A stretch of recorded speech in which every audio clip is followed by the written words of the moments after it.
Pernahkah kalian bertanya-tanya, apa yang membuat Gunung Kawi begitu istimewa hingga dijuluki sebagai salah satu pusat pesugihan paling terkenal di Indonesia? Jauh dari sekadar gunung biasa, Gunung Kawi di Jawa Timur menyimpan aura mistis yang begitu kental, menarik ribuan orang setiap tahunnya. Mereka datang bukan hanya untuk berziarah, tapi juga dengan harapan mengubah nasib secara drastis. Hari ini, kita akan mengupas tuntas misteri yang menyelimuti Gunung Kawi. Apa benar tempat ini bisa memberikan kekayaan instan? Apa saja ritual yang harus dijalani? Dan yang terpenting, apa harga yang harus dibayar? Bersiaplah, karena kita akan memulai perjalanan ke jantung misteri pesugihan Gunung Kawi. Legenda Gunung Kawi tak bisa dilepaskan dari dua sosok keramat yang makamnya menjadi pusat ziarah, yaitu Eyang Jugo atau Kiai Zakaria II, dan Eyang Sujo atau Raden Mas Iman Sujono. Mereka bukanlah tokoh sembarangan. Eyang Jugo adalah seorang penasihat spiritual, Pangeran Diponegoro, sementara Eyang Sujo adalah salah satu panglima perangnya. Setelah kekalahan dalam Perang Jawa, mereka mengasingkan diri ke lereng Gunung Kawi untuk menyebarkan ajaran Islam dan bertani. Kedermawanan dan kesaktian mereka membuat masyarakat sekitar sangat menghormati keduanya. Setelah wafat, maka mereka menjadi tempat yang dikeramatkan. Konon, doa yang dipanjatkan di sini memiliki kekuatan khusus. Dari sinilah, cerita tentang pesugihan mulai berkembang dan menyebar dari mulut ke mulut. Jadi, bagaimana sebuah tempat ziarah yang mulia bisa identik dengan pesugihan atau ritual mencari kekayaan?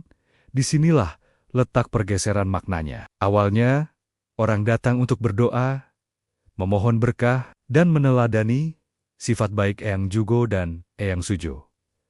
Namun seiring waktu, beberapa orang dengan niat pragmatis mulai menafsirkan berkah ini secara sempit sebagai kekayaan materi. Mereka percaya, dengan melakukan ritual tertentu di Gunung Kawi, jalan menuju kekayaan akan terbuka lebar. Kepercayaan ini semakin kuat dengan adanya cerita-cerita sukses dari para peziarah yang nasibnya berubah total setelah pulang dari sana. Dari pedagang kecil menjadi juragan besar, dari orang biasa menjadi pengusaha kaya raya. Cerita-cerita inilah yang menjadi magnet utama, menarik lebih banyak lagi orang yang terdesak kebutuhan ekonomi untuk mencoba peruntungan mereka. Ritual pesugihan di Gunung Kawi sendiri sangat beragam, dari yang terlihat biasa hingga yang terdengar ekstrem. Salah satu ritual yang paling terkenal adalah tirakat atau semedi di bawah pohon Dewandaru. Pohon ini dianggap keramat dan dipercaya sebagai gerbang menuju dunia gaib. Para pelaku ritual akan duduk bersila di bawahnya,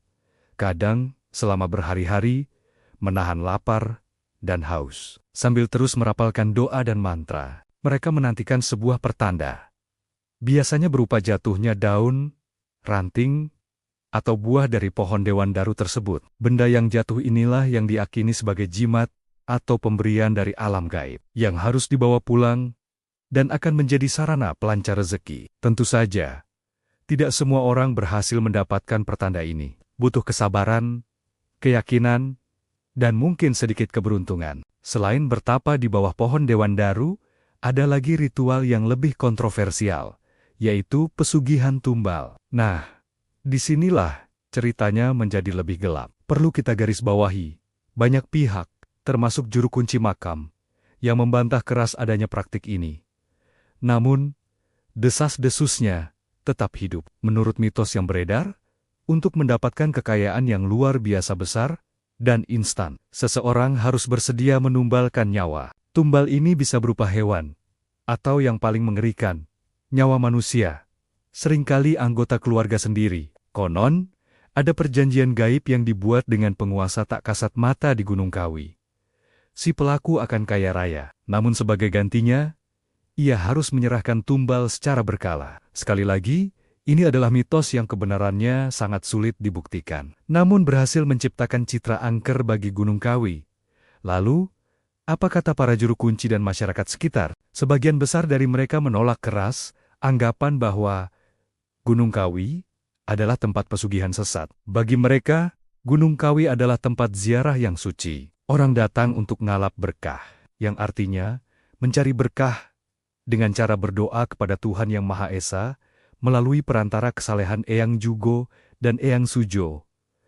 Filosofinya adalah bekerja keras sambil berdoa. Kekayaan yang didapat bukanlah hasil dari perjanjian dengan jin, melainkan buah dari kerja keras yang diiringi dengan doa yang mustajab. Mereka percaya, aura positif di Gunung Kawi mampu memberikan ketenangan batin dan semangat baru untuk berusaha. Jadi, jika seseorang menjadi sukses setelah dari Gunung Kawi, itu karena semangat kerjanya meningkat setelah mendapatkan pencerahan spiritual, bukan karena bantuan gaib. Salah satu bukti nyata dari filosofi ini adalah pasar yang ramai di sekitar area makam. Para peziarah yang datang tidak hanya berdoa, tapi juga berdagang. Mereka membawa hasil bumi dari daerah masing-masing untuk dijual di sana, dan pulangnya membeli aleh-aleh khas Gunung Kawi.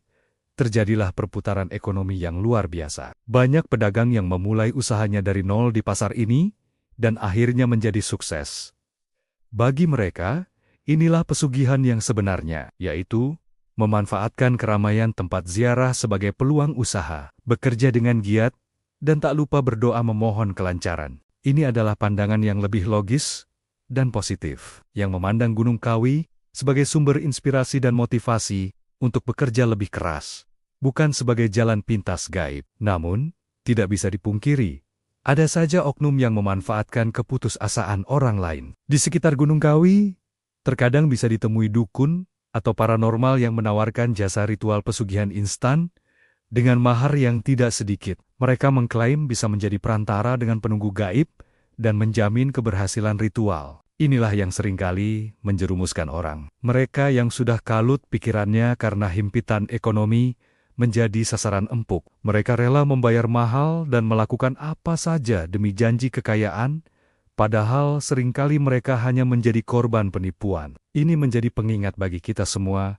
untuk selalu berpikir jernih dan tidak mudah percaya pada janji-janji manis yang tidak masuk akal. Jadi, setelah menjelajahi berbagai sisi misteri Gunung Kawi, apa kesimpulan yang bisa kita tarik? Gunung Kawi adalah tempat dengan dua wajah.